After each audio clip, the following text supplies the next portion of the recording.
quite a lot to ask you and learn from you, also about authors after the Karmapa. But I think it's now time to see if the audience have questions, and give the audience an opportunity to ask you.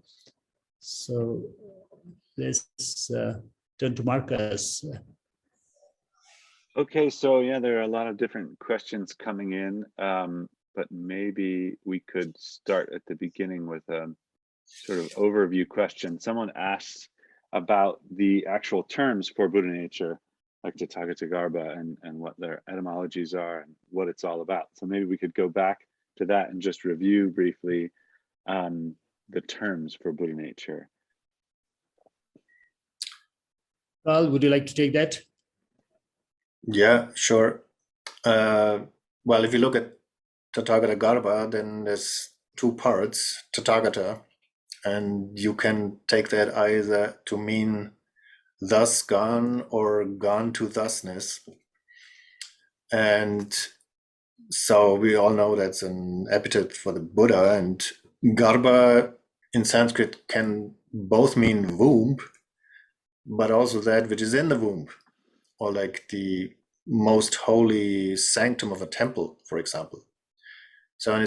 So when you take these two together, then the usual understanding is that it means Tathgatagarbha means, a lot of people have translated it as actually like womb of the Tathagata, or embryo of the Tathagata, or germ of the Tathagata, something like that. But at least in Tibetan tradition, it's very clear that it refers to something that is within sentient beings, like the Buddha within, so to speak.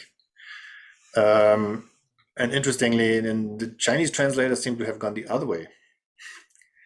They understand the Garbha term more as a kind of an enclosure.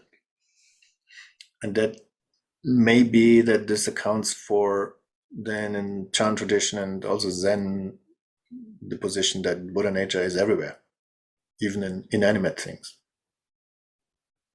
But in Tibetan tradition, it's very clear it's not. And Indian tradition also doesn't say that. Like it's only sentient beings where the Tathgatagarbha is in them.